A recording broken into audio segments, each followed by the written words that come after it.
Birthdays కానీ anniversary కానీ celebration ఏదైనా సెలబ్రేషన్ స్క్వేర్ లోని ప్రైవేట్ థియేటర్స్ లో అన్ని రకాల సౌకర్యాలతో సెలబ్రేట్ చేసుకోండి. అదో పోలీస్ స్టేషన్.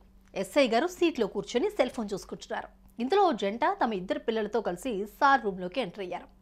ఆ ఇల్లాలి చేతిలో హారతి, ఓ స్వీట్ బాక్స్ చూసిన ఎస్ఐ గారికి ఎవరో తనని సన్మానించడానికి వచ్చారనుకున్నారు. హుందా తన మొలకబోస్తూ లేచి నిల్చున్నాడు. సన్మానానికి రెడీ అయ్యాడు.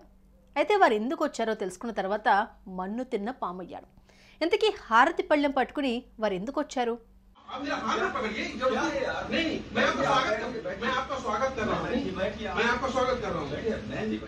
ఇది ఎక్కడన్నది తెలియలేదు కానీ మొత్తానికి ఉత్తర భారతదేశంలోని ఓ పోలీస్ స్టేషన్ అని మాత్రం అర్థమవుతోంది. ఉదయాన్నే ఆ స్టేషన్ ఎస్ఐ సార్ వచ్చి కుర్చీలో ఆసీనులయ్యారు.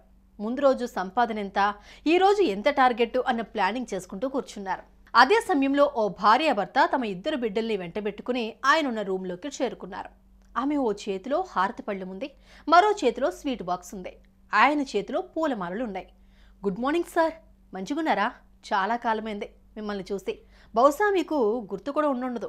ఏం లేదు, మీకు పూలమాల వేసి కర్పూర హారతిచ్చి పూలమాలతో సత్కరించాలని వచ్చాం, స్వీకరించండి అంటూ ఆ ఇల్లాలు అన్న మాటలు విని ఆ ఎస్ఐ గారికి వాళ్ళు ఎందుకలా చేయాలనుకుంటున్నారు ఇసుమంతా కూడా అర్థం కాలేదు.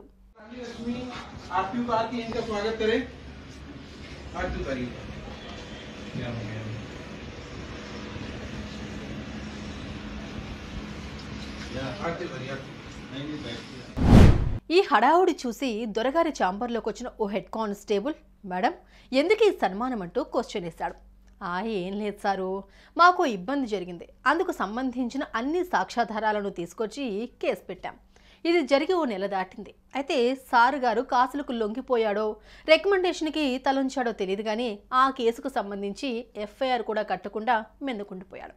గట్టిగా అడిగితే మా మీదే ఎదురు కేసు పెట్టేందుకైనా సారు ఏ మాత్రం వెనుకాడరు కాబట్టి ఇలా హారతిచ్చి మాలేసి స్వీటు నోట్లో పెట్టిపోదామని వచ్చాం అంటూ చెప్పడంతో ఆ హెడ్ కానిస్టేబుల్ ముఖంలో నెత్తురు చుక్క లేకుండా పోయింది.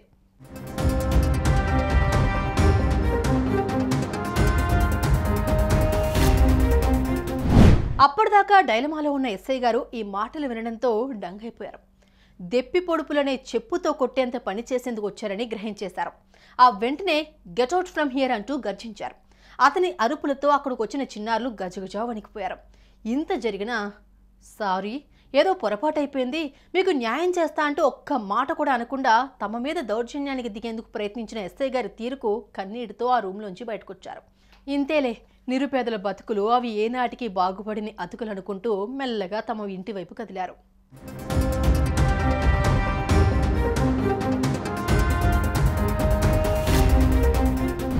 ఇక్కడ ట్విస్ట్ ఏంటంటే ఈ మొత్తం వ్యవహారాన్ని ఎవరో సెల్ ఫోన్లో చిత్రీకరించారు, సోషల్ మీడియాలో పోస్ట్ చేశారు. అది ఆ జిల్లా పోలీస్ బాస్ కంటపడింది. ఆ ఎస్ఐ గారు సస్పెండ్ అయ్యింది, ఇంటికి వెళ్లాల్సి వచ్చింది. Yes, that is power of social media. Suman టీవీలో మీ పర్సనల్ అండ్ బిజినెస్ ప్రమోషన్స్ కోసం కింది నెంబర్కి కాంటాక్ట్ చేయండి.